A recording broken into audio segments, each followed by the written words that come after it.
right. Well, after 2 days of absolute silence from GG, they decided to just give us 6 of the new Bloodline Ascendancies all at once. This means we now know 9 out of 10 of them, with the final one being some sort of Breach / Shayula one, which for some reason I haven't shown yet, which I'm thinking they're just probably keeping hidden because it's probably going to be something really cool and we'll have to find it ourselves. But either way, today it's time to talk about the Farrul, Lycia, Delirium, Catarina, Olroth, and Aul ones. And well, we have a pretty interesting grab bag here of some really powerful nodes that a lot of builds are going to love, and some pretty garbage ones that are going to never see any play. No matter what, we have some cool stuff here, so let's get right into it. First off, let's go over the Farrul one. I love this Bloodline Ascendancy, and you're going to see a lot of builds picking this up as their 4th Ascendancy point. And in some cases, you might see a lot of builds just pick up 2 of these points because this is such a good general Ascendancy. To start off with the least interesting node, Primer Roar, you just get a bunch of attack speed per minion you have summoned, and then your minions gain increased damage if you've worked right recently. The neat thing about that increased damage is you can actually benefit from it yourself by just picking up Spiritual Aid. So it's a small increase, but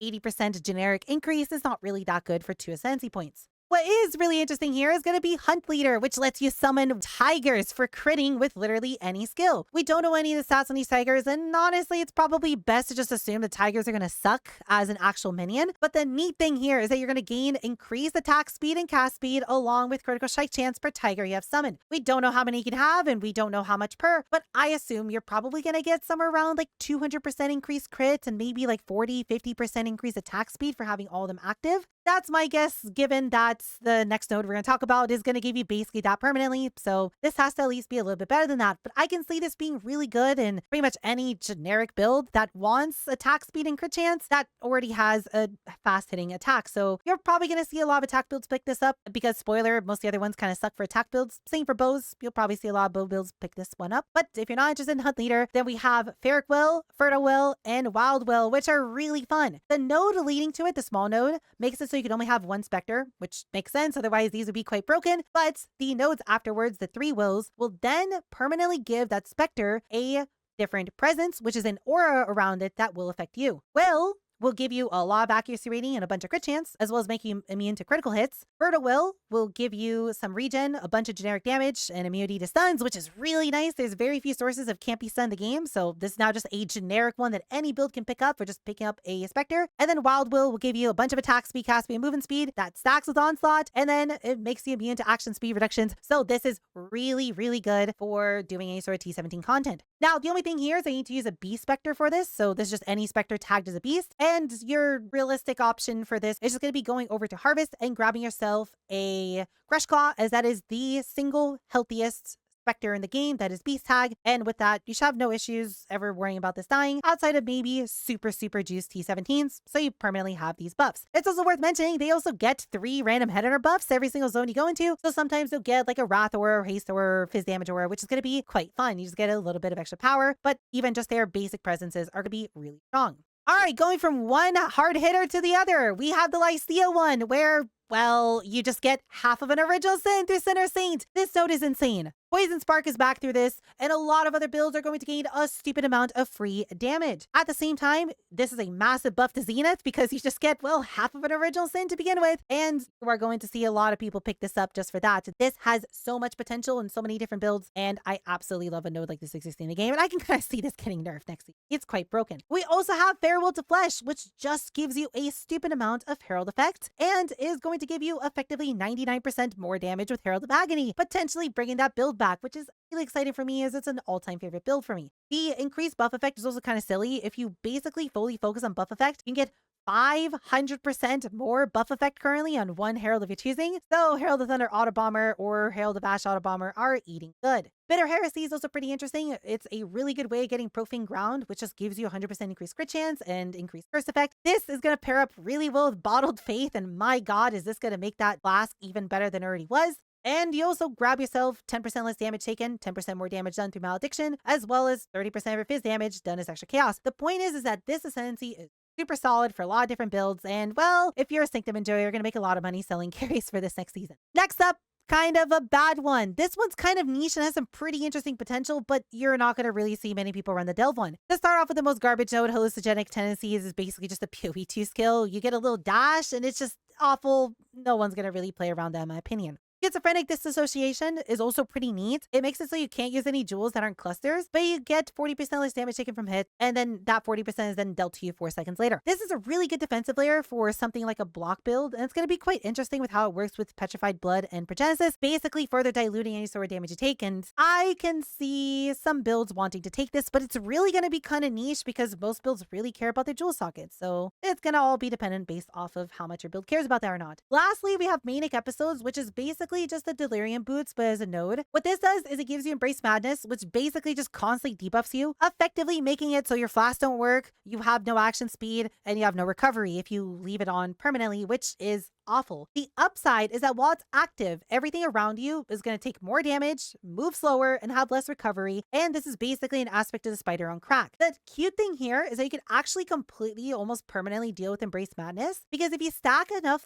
debuffs on you expire faster through stuff like Time Warp Tonic, the debuff expiry node leading up to it, and the Rune Graph that was introduced last season, you can actually basically almost negate this. And people were almost using the Delirium boots last season. So with this node, I think you might actually see some use cases here, but again, this is just going to be a little bit difficult to fit into most builds, and it's going to require you to warp your build around it quite a bit, but honestly, it might be worth it. From there, minion enjoyers are going to have fun with Catarina. Umbral Army is just disgusting. As a Spectre build with 8 Spectres, just get 96% increased defenses, which multiplies your armor, evasion, and energy shield, so you're now going to be super tanky. Adding Phantasms into a lot of builds also isn't that difficult to do, so you can enjoy a really big movement speed buff there. And then for basically any sort of spell damage abusing build, you can now press Vol Summon Skelly as a way to just gain 180% increased spell damage on demand, which I think is a really novel use of it. The cast speed and attack speed from SRS and the increased attack damage from zombies are kind of bad. There's basically no real application for those, but hey,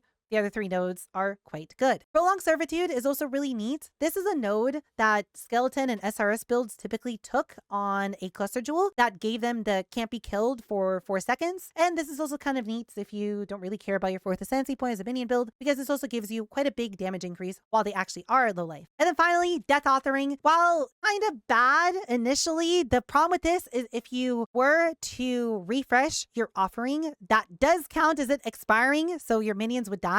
I think this has some pretty silly potential with Heartbound Loop as a new way to trigger castman damage taken with Skellies for any sort of Ward Loop-esque build you might want to play. I don't know if this is necessarily going to be worthwhile to do, as it's quite complex to set up and it eats quite a lot of your build potential, but I think that is going to really be the only use case I see a Death Offering for some sort of castman damage taken.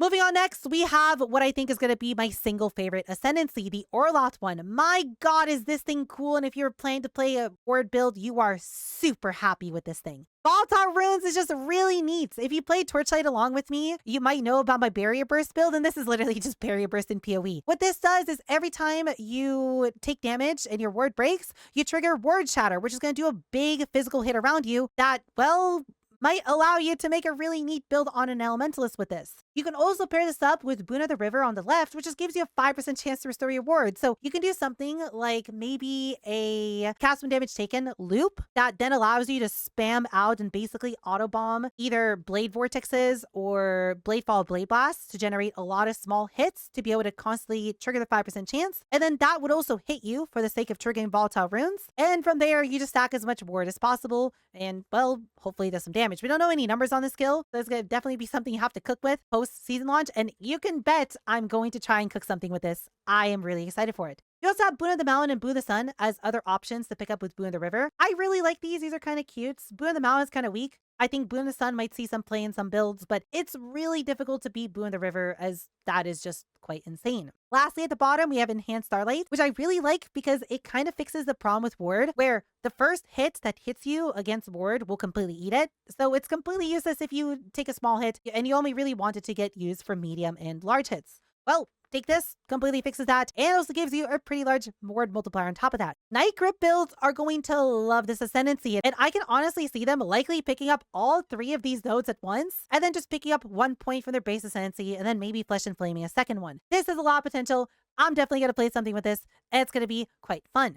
Finally, we saved the worst for last, the Aul one. I had such high hopes for this. I thought this was going to be so cool, and it's just a complete letdown. The left side gives you 3 separate king buffs. These are going to give you different aura effects based off of what kind of charges you have and whether they're a maximum or not. This is all basically hot garbage. The only build that might ever care about this might be an armor stacker to get 50% anger or grace effects, but it's a tough sell even for that. It's just not very good, unfortunately. The right side, on the other hand, is also quite cute because this release gives you a bunch of different immunities based off of if your different slots have no gems in it. And you might see a few builds picking this up for some of the various effects, but the most important one to mention here is going to be that Relic of the Pack builds are going to love this, as they aren't running any sockets in any gear anyways due to Untouched Soul, so they get to benefit from every single one of these at the same time, getting immunity to basically everything. For them, this is quite a big buff, and honestly, that's going to probably be one of the best builds this season, given they're getting buffed pretty heavily through other stuff that they're getting, such as the new Red Dream. Overall, I am kind of a fan of these. I will say I'm a little bit disappointed because I kind of expected the whole Bloodline Ascendancy stuff to be more impactful. Sure, for some builds, you're in love with this, especially for stuff like Zenith, where you just get a free half original sin. But for other builds, I can definitely see you being a little bit sad. For example, most melee builds and bow builds just have nothing to be excited about. Yeah, you get a little Spectre Friend or some Tigers from the Farrul one, and that's neat and all, but I don't know, it's not really as cool as getting a free original sin. The thing about these is that these are now going to be permanently in the game. So GG has plenty of time to balance these, change them around, and cook them in further seasons. And even if a node isn't necessarily fairly good right now, there's always a potential for it to be good in the future. The same thing goes for Ascendancies. Some seasons, some Ascendancies are hot garbage. And then other seasons, some Ascendancies are insane due to all the synergies that GG add into the game or other various factors. No matter what, I think this is pretty neat, and I'm going to be looking forward to playing with it next season. I already kind of know what I want to do on my mana stacking wander, and it's going to be exciting playing around with all of it as we go. If you have any questions or like to discuss any of this further, please do feel free to leave a comment in the comments below, and I'd be more than happy to at any time. Or if you want to come by my Twitch and ask me any questions there or discuss any of this further, feel free to come by. I'd be happy to yap about this further. If you also want to come and be a part of our community and join all the kitties, I'll be more than happy to see you either on our Discord or in Twitch chat at any point. That's it, kitties. Enjoy the rest of your day. I'll see you all in the next video.